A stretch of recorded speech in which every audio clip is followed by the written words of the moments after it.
Hello everyone, it's back to the old format because, well, I don't have time. I have work in a couple of hours, so it's very important that I get this video out as quickly as possible and recorded as quickly as possible. So today's video is going to be about those of us on the left. It doesn't matter if you're close to the centre, and it doesn't even matter if you're all the way out there close to anarchism or even libertarianism. If you're on the left and you're not a social justice warrior, you are not a part of the mainstream left and the current narrative that's going, you know, the usual bullshit that I call out on this channel, I've got a message for you. We're, for the time being, still going to be pariahs. Well, why are we the pariahs of the left? Well, firstly, we go against the authoritarian nature of the current left, the ones who are currently in power and the ones who are currently running the narrative, and we are not only, of course, a thorn in their side, we are a political inconvenience for them, but also we have been smeared to the point, unless we end up becoming the power ourselves, unlikely to shake anytime soon. Now let's just break those 2 points down. Why are we their thorn in their side? Why do we go against the authoritarian nature, even if we ourselves might actually be far left? I'm not far left, but there are some communists, some anarchists who are anti-sjw. You'll find them on lefty pole. Well, firstly, we're much more libertarian than they are. We believe in the right to free speech insofar as people aren't inciting violence. That's okay. We don't believe in the oppression narrative. We don't believe that women and minorities in the West are oppressed. We do not believe that Islam is not a threat and that they are some oppressed minority in the West. We believe they are actually indeed quite a threat.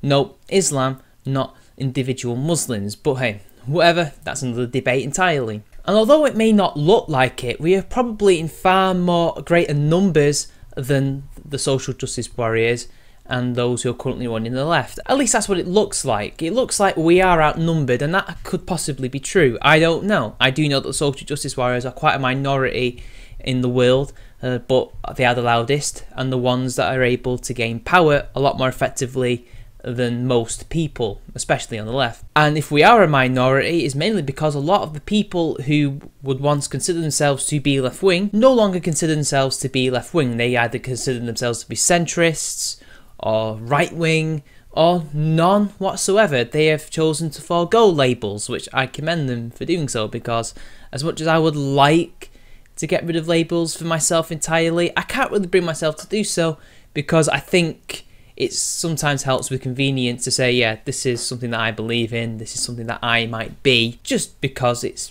easy. And maybe that's a very human thing to put yourself in a box, but I'm putting myself in the box, and I don't let other people put myself in the box. And let's be honest, we're a thorn in their side because we're constantly there, especially nowadays, becoming increasingly more vocal and trying to show people, look, here's a different path, calling out their bullshit, and they don't like that. I think a lot of people on the right think that they're getting censored more than people on the left, and at least when it comes to those on the mainstream, yes, they are getting more censored than mainstream left-wingers, but those mainstream left-wingers are the social justice warriors in power. But I think they would have far more reason to be worried about us than they do about the right wing or fascism or Nazism or anything like that. I think the top echelons of people who actually run the narrative, who run the likes of the Clinton campaign and the Labour Party and all these other big left-wing organisations, know damn well that the right isn't actually that much of a threat. Even though they might win the odd election,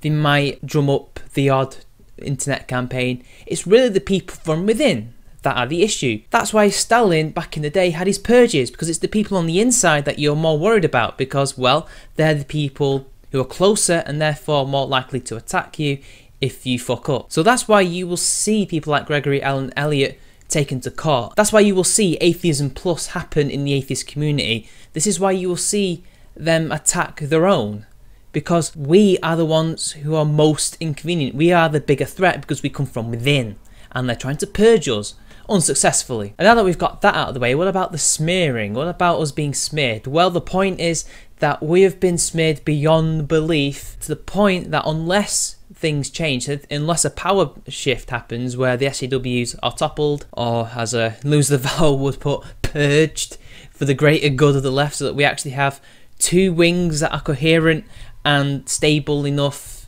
for a stable world. We are forever going to be labelled as Nazis, who are forever going to be labelled as right-wingers, we're going to be labelled everything you could possibly imagine under the sun. Misogynists, sexists, racists, trans-misogynists, transphobic. Believe me, they have thrown everything at us. And to paraphrase Goebbels, if you tell a lie long enough it would be believed, but in my own blunt way, if you throw enough shit at the wall, some of it's going to stick. I think at the moment, and trust me, some of this will also come from the right in a different way, I'll get into that as well, that because the current people in control of the left control the media and therefore control the story and what information comes out, especially since most normal people don't really use YouTube or the internet the way we do when we try to find our sources of information. They tend to either still use TV, or when they do use the internet, the mainstream websites. The majority of them, I do believe, will read these stories and believe that we are alt-right, we are Nazis, we are this, that and the other. Why? Because if we're seen as not left, even though we are,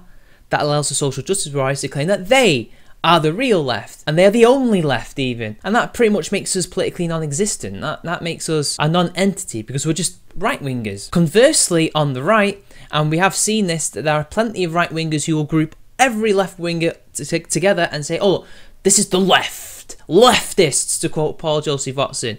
They do this, they do that, and you see it on Twitter all the time, you see it on YouTube all the time. They don't tend to differentiate between the different groups, the authoritarians and the libertarians, but of course that would be too convenient for them to do so, isn't it? From their platforms, they will say that, oh, we're all these authoritarian people who are politically correct, we're easily offended, and we just want to control people. We want to control how they think, how they live, stuff like that. When most of them, considering that they actually interact with those of us who are not social justice warriors, or in fact anti-social justice warriors, anti-feminists, anti-authoritarians, they know damn well that we are not like that, but they still choose to lump us in with these people because it's in their best interests to essentially have a weak left so that they can essentially take power for themselves. I would just like to give them a word of warning that if you do that, you will go down the road of the social justice warriors. It is much better if we have both wings coherent and strong, and of course have an actual centre ground, so that the world is a much safer and stable place. But whatever, that's just my thing. Anyway, back to us non-SJW left-wingers, us non-authoritarian ones. This is a problem we have to face. We're essentially caught between two sides, and three sides if you count the centre.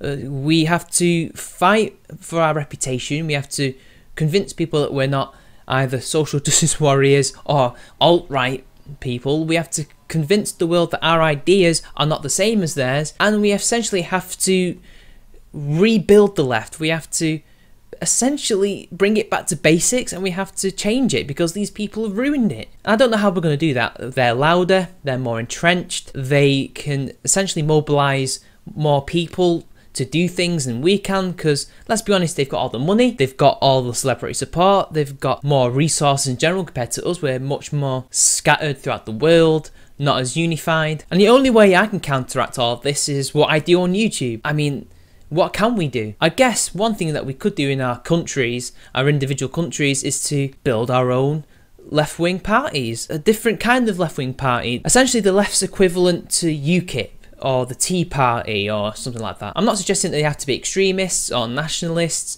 just something that can mobilise people who are on the left and are disenfranchised with the mainstream to become a voting bloc or to voice themselves. And who knows, this might in turn change the mainstream parties. If UKIP can have success in influencing the Tory party that they broke away from, maybe in turn this could happen to, say, for example in the UK, the Labour Party. If there was a left-wing party that wasn't the Green Party but was bigger and much more rational, maybe that would make some changes in that party. Maybe even influence Scotland up north to start voting for the SNP, and they can finally have a left-wing voice that they can actually get behind and not feel guilty about it. But until then, we're always going to be outgunned, maybe not outnumbered, but again, it depends where you are in the world and it depends on your perspective. We're going to be smeared from both sides. It's an uphill battle. I don't believe that the war is at the moment going to be over quickly. It's going to be a long drawn out affair, and I don't know how we're going to fix it. So I'll leave it up to you guys to debate with me and everybody else about what is the best course of action. I don't know what it is, I'm just expressing my opinion. So until next time people, this has been Charming Man 93.